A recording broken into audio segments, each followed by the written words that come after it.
Yesterday in the class committee there was a comment about the pace of the lectures. So only because I'm taking 4 lectures a week doesn't mean that I'll take 56 lectures. The lectures will still be 42, which is 14 weeks and 3 lectures per week. So don't worry too much about that. If you are concerned about the pace of the class, I think not always you should leave it to the instructor. You could as well contribute to that. So I need your help in reducing the pace. What you need to do is to tell me that you have not understood something or that you need some more time in doing the classwork. As soon as some students start replying to the questions, I take it for granted that most of you have understood. When I ask that if anybody has any questions and nobody replies, I feel that everybody has understood. It's also some onus onto you towards the pace of the class. Alright, so we were here about the intermediate representations in 3 address code, 2 address code, 1 address code, and then also in the static single assignment form. Now let's try to, once we have this, and we are going to use primarily 3 address code. So once we have this representation known, we can generate code for different kinds of statements in your program. For example, types, declarations, assignments, conditionals, and loops. We said that types primarily comes not so much here, but it so happens that some part of it will still need to be considered, especially when you are dealing with non-primitive types. So we'll worry about that little. Although that will finally go into the statements which are referring to these non-primitive variables. Right. So let's begin there. The type of language constructs, as we discussed, as we saw on the previous slide, are essentially declarations. We need to worry about the primitive types, then arrays, structures, pointers, etc. And then we also need to worry about the storage qualifiers. So the storage qualifiers could be that what are the expressions which represent the array dimensions, or the const, or static, or external. All of these are storage qualifiers. They tell you something more about the type. Then there are assignments, conditionals, switch, loops, function calls, and definitions. Right. So that's what we'll look at. So we were discussing about type some time back in the SDT application. So let's recall that. So we were looking at the array expressions for finding the type of the array. For example, int a23 is an array of 2 arrays of 3 integers. Okay. And we represented them in a functional style as array of 2, array of 3, int. Right. And that shows that it is right associative. So if we have to represent this pictorially, we had represented them in this manner, and that also shows the right associativity of this array operator. In our, well, we had this done, but if you want to compute not only the functional style array representation, but also the width of this particular array, that is the total size in bytes. Can you write that? For example, can you write first the grammar corresponding to it? So the grammar for this array expressions.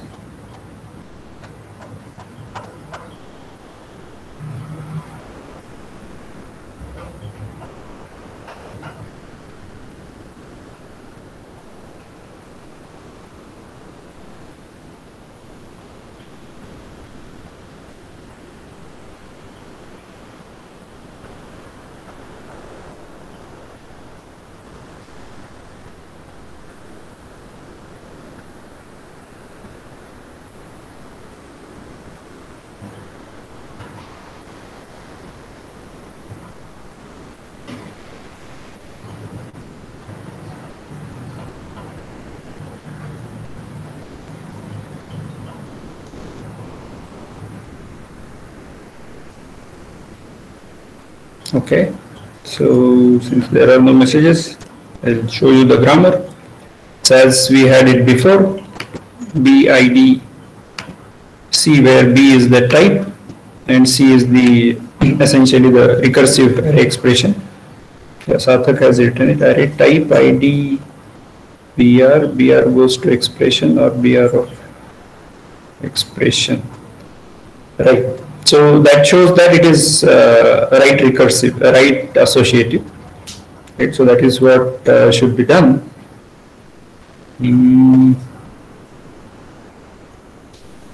Yeah, that seems to be okay. Right. So essentially we have it in a similar manner, except that I think I have C deriving epsilon also. So that is probably to just support non-arrays, that is int a also will be allowed because of this grammar, or float a. So anyway, that's not very important, but once we have this particular grammar, then we had the SDT corresponding to it, which was trying to identify this functional style of specification of the array expressions, and it looked something like this, which had a combination of inherited and the synthesized attributes. So C dot I was the inherited attribute and C dot T in this case is the synthesized attribute. So it becomes an L attributed SDT.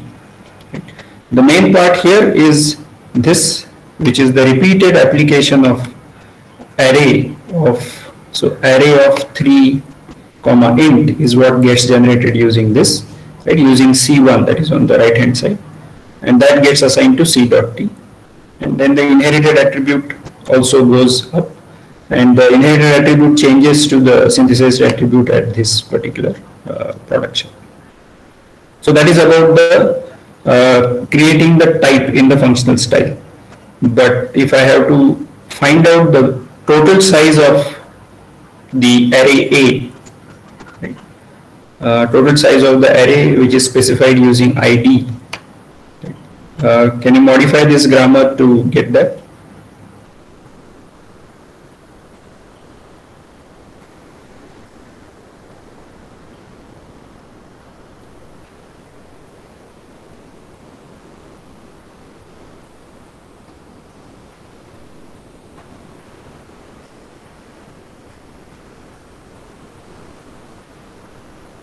Yeah, the question here is, if we want to get the full size of the array, can you write in terms of number of bytes? Can we modify the SDT to get that information? Am I not properly audible? Shall I use the headphone?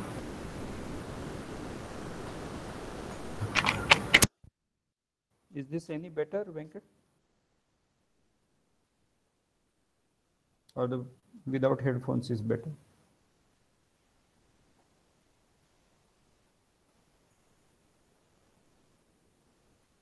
Okay, fine, no problem.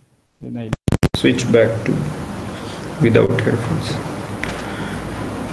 Okay, so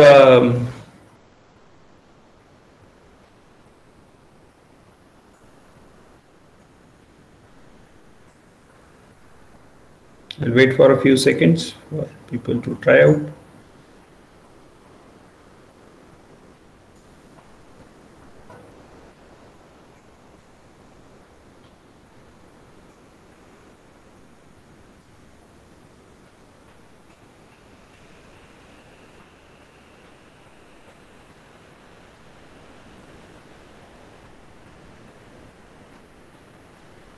Okay, so the base case is going to give you that here you need to talk about, let's say, b dot width, which is going to be in this case probably 4 for both of them, but if b deriving double would have been there, then we would have said b dot width equal to 8. Right?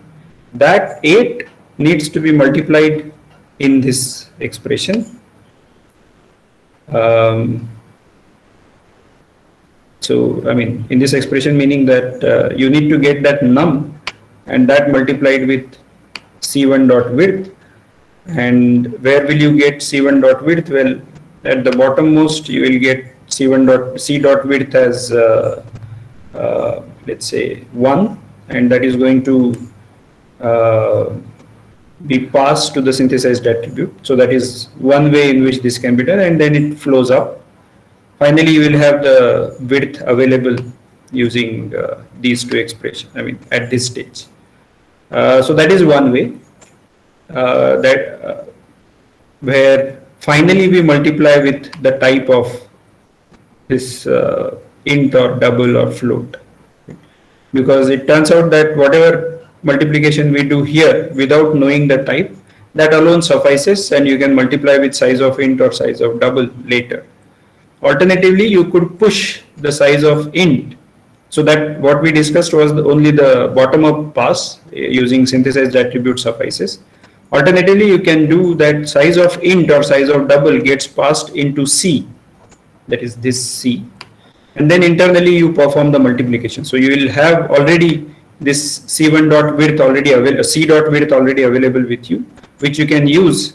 Sorry, here C dot width will be already available with you, and that you can use to multiply with num and go on performing it. Finally, by the time you reach this last production, you are going to have the width computed, that is the total size of the array computed, which you can pass back using the inherited, you can pass back using the synthesized attribute.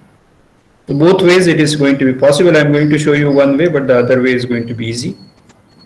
So I change that float to double just to show a difference of the widths, and that is going to be passed using the inherited attribute. Where is that? Yeah, this C dot inherited attribute is coming from B dot synthesized attribute, right? And that gets passed using this, so that becomes the num dot value.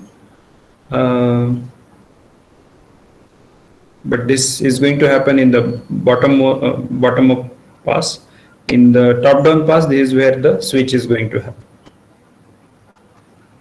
Did I write it correctly? C dot synthesized equal to C1 dot synthesized, that is correct. Yeah, and C1 dot synthesized is going to get it from the C dot inherited. Okay, that seems good.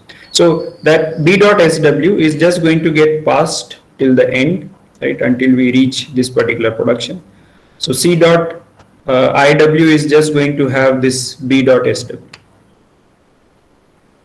Right, so it just gets passed all the way down, and then during the bottom up pass we perform the multiplications. Any questions on this? Okay, I think some of you have written T dot size equal to C dot size, B dot size equal to 4, B dot size 4, C dot size equal to C1 dot size into num. Yeah, that seems fine. T dot size equal to B dot size into C dot size. Okay. For epsilon. Yeah, so both ways it should, and these are the essentially two ways in which it can be done, one using L attributed SDD, another using the S attributed SDD. Good. So let's move ahead from here. This just to show that I mean, at the hardware level you don't have this distinction between multidimensional arrays, etc. in most hardware, in the sense that most of the general purpose memories that we have, these are one dimensional memories, which means that the consecutive addresses are just using a single dimension. You cannot have a two-dimensional or three-dimensional or five-dimensional array. It's only at the syntax level in the programming language that you support these multidimensional arrays. When I said general purpose memories, there exists some special purpose memories, for example in graphics applications, where there are special memories where accessing it in two dimensions, I mean that is optimized such that you will be able to access two dimensions in a more efficient manner. It won't be a linear array, it will be actually a two-dimensional memory, and therefore accessing A of 1 0 and after that A of 2 0 is going to be equally local as accessing A of 1 0 and accessing A of 1 1. Right? So the consecutive elements could be in the X direction or in the Y direction. So there exist such memories, many times used in graphics applications. Okay, but for our purpose, for general purpose languages, we are going to have this single dimensional memory, which is only abstracted at the language level. So at the type declaration level, we need to still worry about getting this information. The reason being, for example, in this case, I need to, when I have a statement like a of ijk, I should be able to figure out that a of ijk is not adhering to the type that is already mentioned, which is a of 2, 3. And therefore, I need to give some sort of syntax error. Or alternatively, if I want to have additional checks in my code, which says that if I am accessing a of 5, 6, that does not fall within the bounds of a of 2, 3. This check can be done by the compiler. For example, Java compiler will be able to do such a check, not only at runtime but also at compile time. And therefore, we would want to have this width available with us so that it falls within the allocated memory. All right. So a little bit more on this arrays. Yeah, so as I was mentioning, like has been mentioned in the chat box, you can do it in both ways. Okay, so what do, when we declare a particular variable of a particular type, let's say int, what all information gets encoded into that type? I mean, what all does that type specify?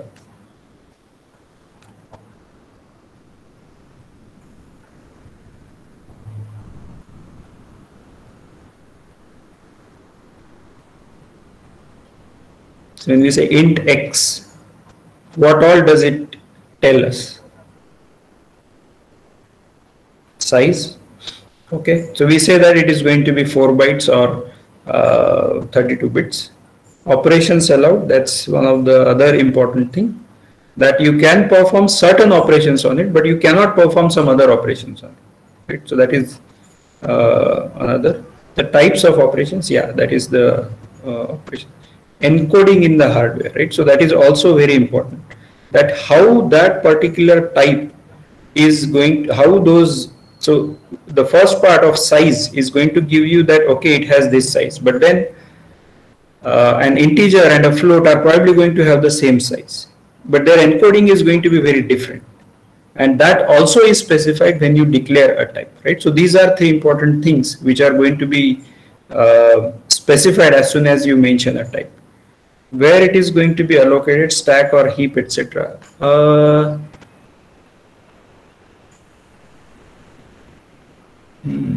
Okay, fair enough.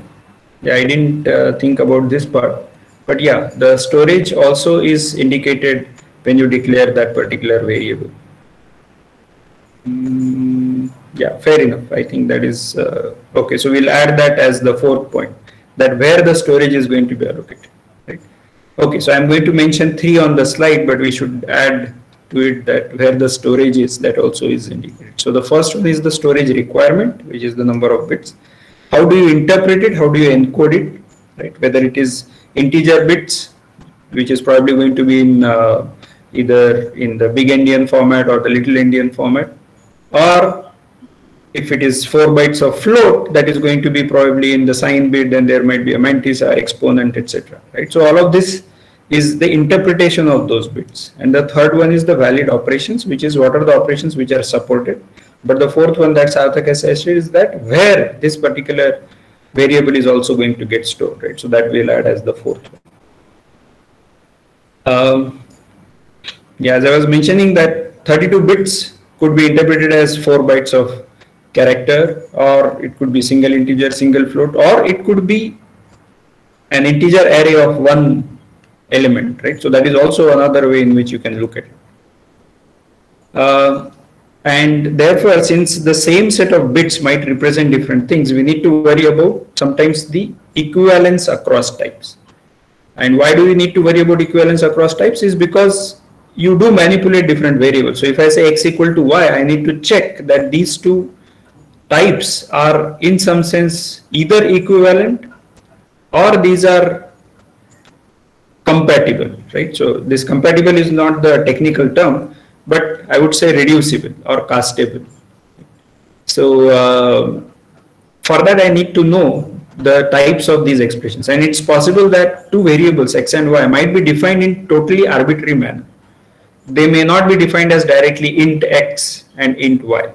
Those might be defined as int x and something else y, right? whether it is possible to have these x equal to y expression according to the semantics of the types which are defined by the language, right? So that needs to be checked, and therefore we need to worry about this type equivalence. One of the ways in which that can be done is using a structural similarity between the two. Right? So what do we mean by that? We say that they are structurally okay, we are going to define it on the next slide, but the structural representation, let's say pictorially I show int of a of 2 3 as what we discussed so far. The question here is it possible that the type expression might form a DAG? Is it possible that it might contain a cycle, right? Because what we have in int a23 is going to be a tree, right? And that is always going to be a tree with respect to the array declarations. But can there be a situation when it forms a DAG or a cycle? Okay, there is some question. So Venkat didn't understand Sarthak's point. Sarthak, you want to explain what your point is?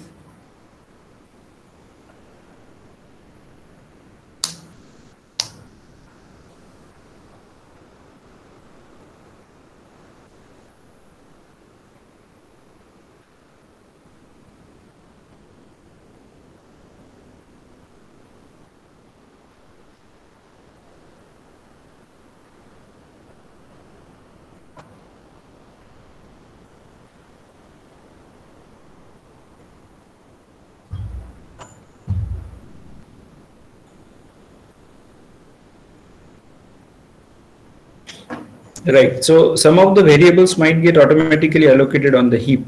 Yeah, and that's the reason. And this is, I mean, while we are talking about, let's say C++, there could be other languages where you might be able to say that, okay, if it is an array, I'm going to, I mean, in your language, if it is an array, I'm going to always make it static. Or if it's an array, I'm always going to push it into the heap because it's a larger memory area. Only the scalar variables I'll push into the stack, right? So this could be your design decision. So, okay. So the question here is that can a type expression form a DAG?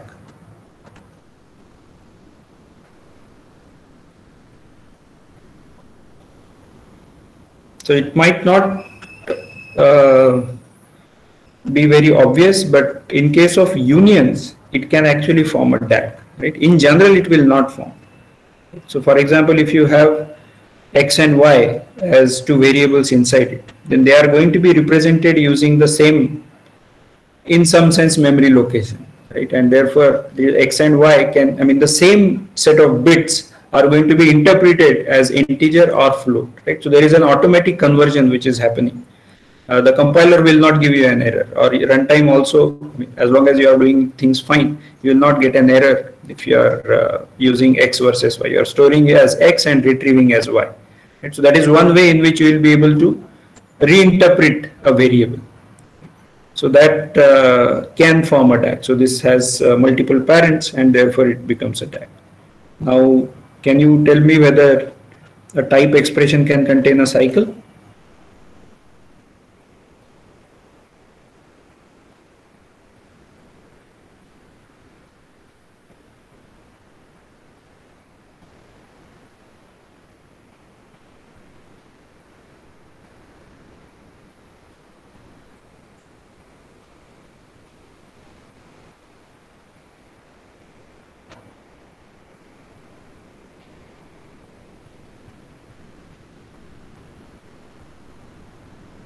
Okay, so self-reference pointers might create cycles. In fact, I'll say that if you have some sort of structure and then there is a pointer which is referring to the same structure, as far as the type expression is concerned, that can create a cycle. So note that as far as the other two, the second one and the third one are concerned, these are only about the types. What we have here is for a specific instance of that type. This is specifically for A, but the type, if you remove that, then the type becomes all of this. And that still has a similar representation. So, Anyway, so it can form a DAG, it can contain cycles, the way we represent it. However, so when we look at these structurally, we need to understand whether there is equivalence between them or not. So we say that two types are structurally equivalent if and only if one of the following conditions is true. Right? What is that? So first thing is that they are belonging to the same type, that is the base case. Same basic type, same primitive type, int, float, char. Typically the primitive types are supported in hardware directly. Or they are formed by repeated application of this same construction to already structurally equivalent type. So if you have float, then int of two float, an array of two floats is going to be equivalent if you apply the same operator. So for example, I am going to say that array of 2 is the operator which I am applying. So you start from float and array of 2 you apply, you get the same type. Right? So that is what it means. The third one is not about this part, but it is more like a syntactic sugar that is provided by the language, and that is our one is a type name which denotes the other, which is our essentially type def. So if you have all of this, if you have any of these, then we say that they are structurally equivalent. The first two of these, right, which actually create the same exact type, right, these are called as, this is called as name equivalence. It might look a little paradoxical that name equivalence should have been given to the third one because it's actually type def. But yeah, the name equivalence is mentioned about the first two parts. So when you have any of these two satisfying, then we say that there exists name equivalence across these two types. Okay, so this equivalence between types is very helpful because you might have a very complicated type. And that's what happens when we get errors in the C++ compiler typically, that you have a vector of something and there is some problem and it shows a very, very strong, very, very strange type, a very long type mentioned. But essentially it is converting it into a basic type, a primitive type, getting rid of different kinds of templates and so on. So that is your basic type applied with different construction. And then you have some other variable of a different name, but it also has some construction associated with it. And then these two constructions, whether they are equivalent or not, if it is, then it will just go ahead. If it is not, then it gives a syntax error or a type error, so to say. Is this definition language independent? As far as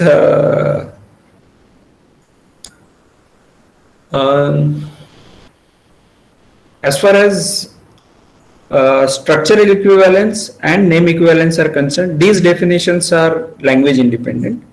But whether a particular language will follow this or not, that whether type equivalence is going to be always there when these definitions are there, that cannot be guaranteed. For example, there exist some languages where you might have the same construction, but you might give it different names. Right? So you might have same construction, but you might give it different names. The language itself will say, the compiler itself will say that these two types are different. So these are the basic terms which are defined by the let's say the compiler or the language programming language community. But whether it means that it will be followed in a language, that is the language designer's decision.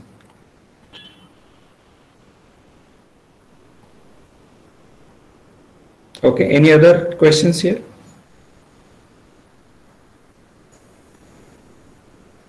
Okay, so let's look at that. So because of our definition, we'll say that a of 2, 3 is not equivalent to int of 3, 2. Right? So that makes sense. I mean, it does make sense to us quickly, but we'll be able to mechanically check it via a compiler using these rules. Right? So int a will not be same as character of b4, or struct int char will not be equivalent to char int because the construction is going to be different. Right? Although the basic types are the same. Similarly, int star will not be equivalent to void star. However, we have seen that some of these conversions are possible. For example, you can have a void star pointer pointing to int star and so on, right? So how is that done? Well, that is where the casting comes into picture, the type casting. So this particular, oh, and by the way, this particular check that we are talking about, this type equivalence, it's a higher level information in the sense that all this structure or even arrays as such are not really available at the assembly code. The assembly code is just a sequence of words, right, or sequence of bytes. And we don't have this multidimensional arrays. We don't have this structure notion in the assembly code. So this is only at the higher level, only at the language level, source code level, which is available, right? Which typically guards us from any mistakes that we do in the code. For example, if I say S equal to T, where S is of type student and T is of type something, right? Maybe a vehicle, right? So that means that there is some structural inequivalence across the two types, and therefore I am likely to be making some mistake. Right? So that is what it means, and therefore you require these type equivalence checks, type checks, to make sure that you are not committing any inadvertent mistake. So I assign an integer to an integer pointer, right? So that becomes a type mismatch. So so as I was talking about type checking, so type expressions get checked so that there are, first of all, you are writing the correct code. Then there are security bugs which might get introduced because you are not following the types, right? Or at least it can be gauged. It can be interpreted that you are likely to be causing some trouble with respect to the type expressions because, because you are not following the types, you might be creating issues with respect to, let's say, security or the correct code, etc. Similarly, sometimes the types can help you in improving the code generation. Can somebody tell me how will that happen? How can type checking help you generate efficient code?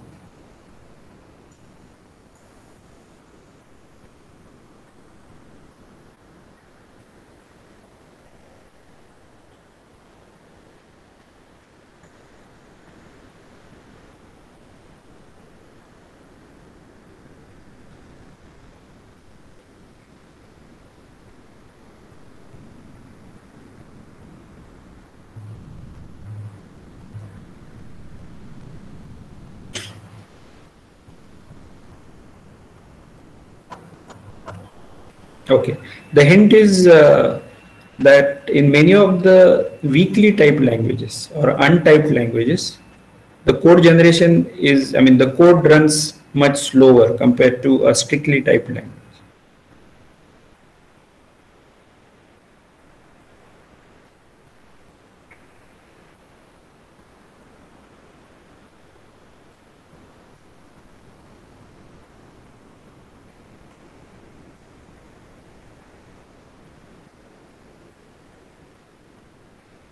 If you know the types, we can just directly execute the command based on the type, as we would need to check each type and have different instructions for that. Yes. So if you don't know the type, right, then you have to first interpret the type. And you might not be able to interpret it at compile time because maybe it's an untyped language. Right? So you will generate code such that it will execute at runtime to find out the type, and based on that it will perform some computation. For example, if it is if you know that it is a float versus an integer, you will probably use a particular instruction referring to, let's say, integer or referring to a float. Right?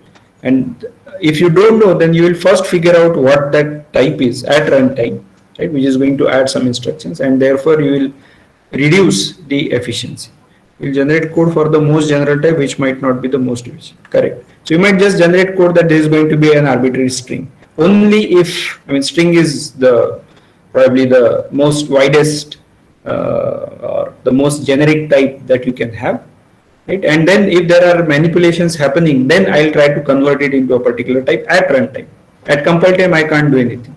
Whereas if I know at compile time that this type is not a string, it is an integer, I'll generate code such that there is an addition on integers. So therefore, it does help in improving the code as such. So that's also one of the reasons why the strictly typed languages generate additional code. And if you think about it a little philosophically, you'll realize that this is actually a burden onto the program. Mentioning types is actually a burden. The programmer should be able to just use variables arbitrarily. As long as he or she is writing the algorithm properly, it should suffice. Why should it say that, okay, this has to be an integer or this has to be a structure and so on? But it helps the compiler to identify those types, generate better code, which eventually helps the programmer, because he or she also wants the code to be running efficiently. Right? And it also performs other checks like we discussed. So the compiler determines that the type expressions are adhering to certain rules, right? And those rules form the type system of that particular language. Right? So there are certain rules which are specified by each language, right? With respect to types, right? Only with respect to types. That forms the type system of that particular programming language. For example, if I say that int equal to float is disallowed, this is a rule in my programming language, then that is part of the type system of that language. Then there are two aspects. One is type synthesis. What type synthesis essentially means that when we are talking about the construction of types, we are applying certain operator, right? And then there are functions which take a particular type and return a particular type. So for example, if f has this type, that it takes s as the argument and it returns t as the return type, then we say that and x has the type s, then the expression fx has type t. This is derived, right? So therefore we say that so this particular way of deriving that f of x has type t because f has type s deriving t and x has type s, therefore f of x has type t. This is called as type synthesis, right? So it might look very natural, but it does get used very often or almost always in the strictly typed languages, or even in functional style languages. This is very common. As you might have actually studied in the functional part, you are doing Haskell or Scheme or Lisp? OCaml. Oh wow. Yeah. So in that, the types, let's say the list, you are going to have some function which takes a list and returns a list. Right? So as soon as you pass a list to that function, you know that whatever it gets written has to be of type list. So that is what the type synthesis is, which is more like, okay, I'll explain that after we look at the second one, which is about the type inference. Right? So if it's an opposite of synthesis. So if fx is an expression, right, and if f has type alpha to beta or s to t, whatever, then x has type alpha. Right? So we are going in the opposite direction now, that fx already has type alpha to beta, and from there we are deriving x is of type alpha. Right? Fx is an expression, meaning that fx is a valid type expression. That's what it means. So here the inferencing is happening in the opposite direction. You have the type known for fx and you are deriving it for x. Whereas in case of type synthesis, you had the type known for x and you are deriving it for fx. So you are going in a more abstract manner or in an upward manner in case of type synthesis, whereas type inferencing is happening in the top down manner. Right? So you know fx, then from there you are deriving x's type.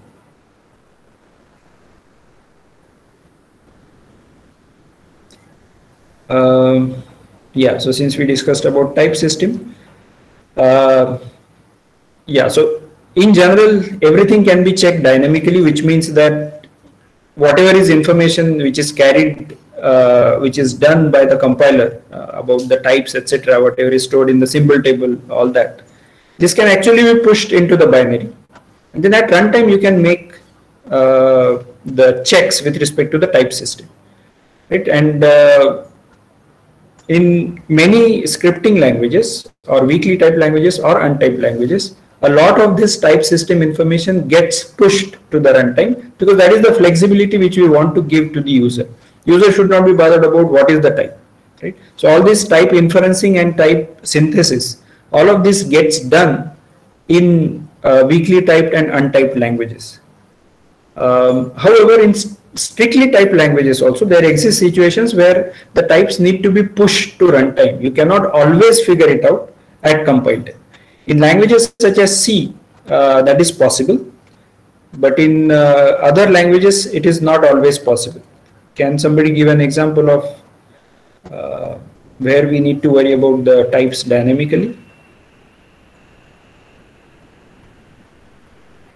Something that we have seen.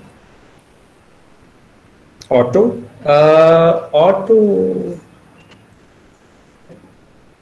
Okay.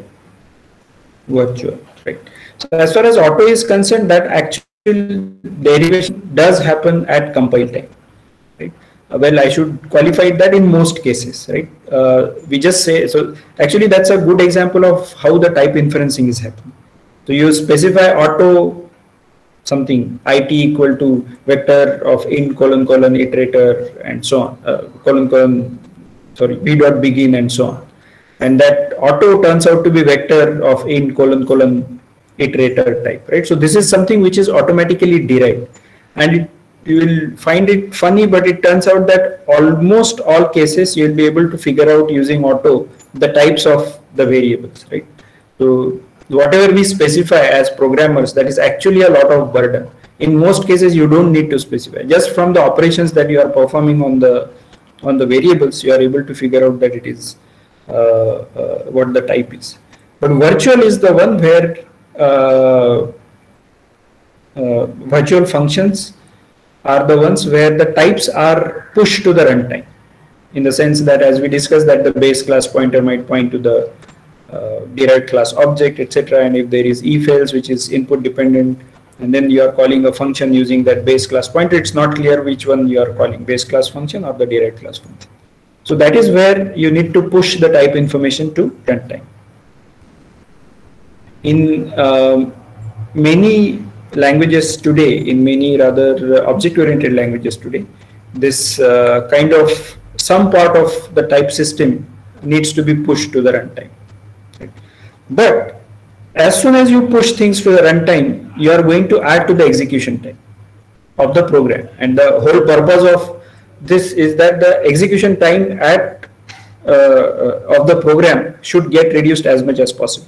So that is where the static type system comes into picture, where most of the checks should be done at compile time, and therefore it helps in improving the execution time. Let me just quickly show you some code.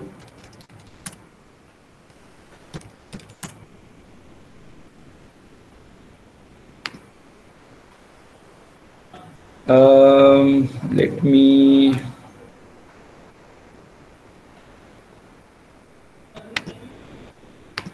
stop presenting and then start presenting again.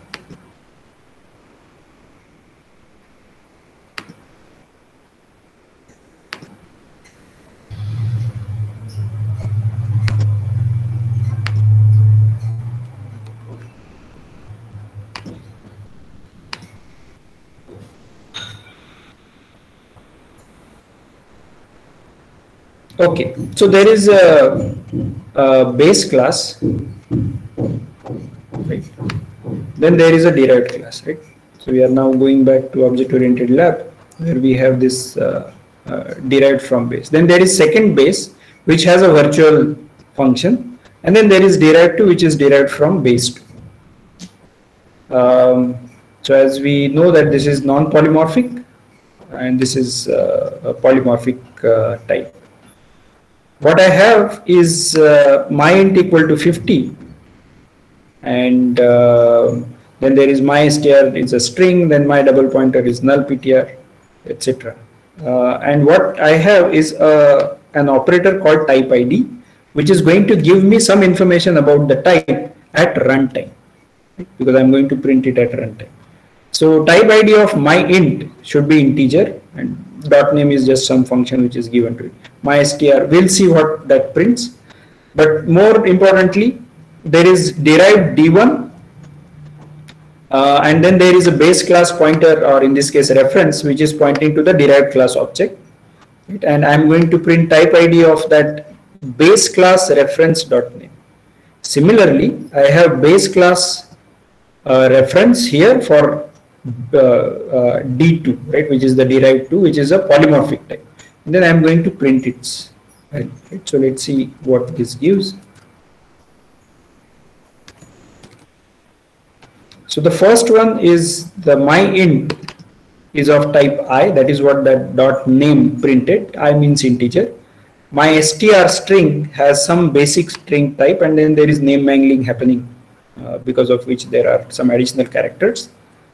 My double pointer is of type PD, that is pointer to double. The non-polymorphic type, which was the B1 reference pointing to D1, it has base as the basic type, whereas the polymorphic type is actually pointing to the derived 2 type, right, which is the derived rather than the base, right. So this type ID is going to give you this information at runtime. Right? This is just one quick example of how this happens. Any questions on this one? This code is taken from c++.com. I thought I had the link somewhere. Okay, it's there. So you can refer to this link later. Paste that link here for your reference. Okay, so let me go back to the presentation.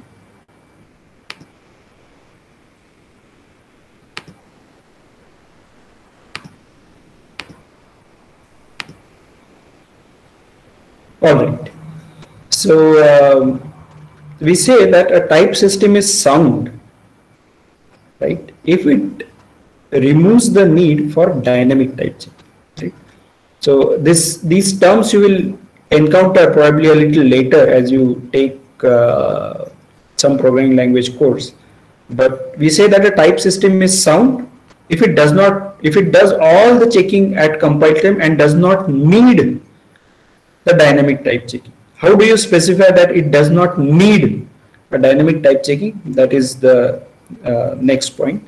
So we say that a language implementation is strongly typed. We are not talking about a language, we are talking about a language implementation, which means that the language specification might say something, but the implementation might not support all of that. So we say that a language implementation is strongly typed if the compiler guarantees that a valid, that is a type valid source program that it accepts, it does not have any runtime errors. So if the program passes the compiler checks about the types and does not give any type related errors at runtime, then we say that the language implementation is strongly typed. And from this definition, C is actually a strongly typed language. Although people say that it is weakly typed, it allows arbitrary things and so on. But according to this technical definition, C, C++, Java, all of these are strongly typed languages. However,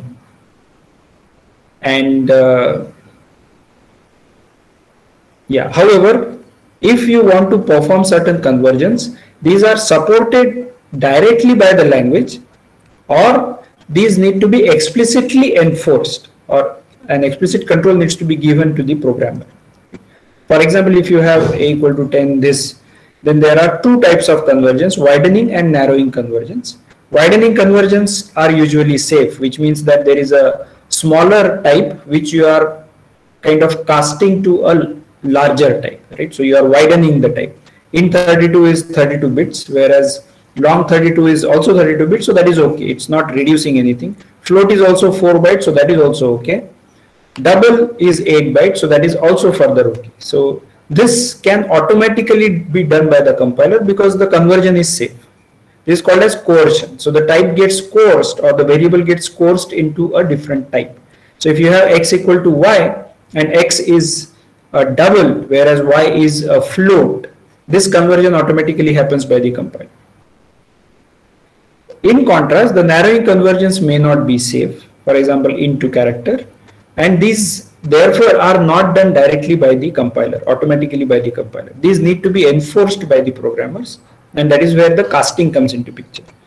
Can you cast even the widening convergence? Yes, you can even cast widening convergence, but casting is specifically for the narrowing convergence, because that is where you might lose information. But if you know that all the integers that I have are going to be, let's say, number of students in a core course, and the number of students in a core course, if it is guaranteed that it is always going to be, let's say, less than 127 or so, less than 128, then you can as well push it into a character, right? So this is an application specific input which is being provided, which the programmer will know, the compiler may not be able to figure out, and therefore that casting is given to the programmer. Sometimes this conversion is also deferred until runtime. For example, the type might not be known at compile time, in which case you might use a specific construct like dynamic cast and so on, for example in C++.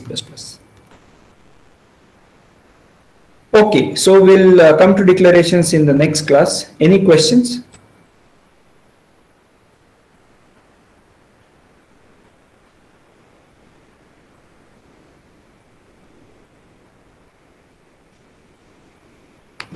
All right, then we'll stop here.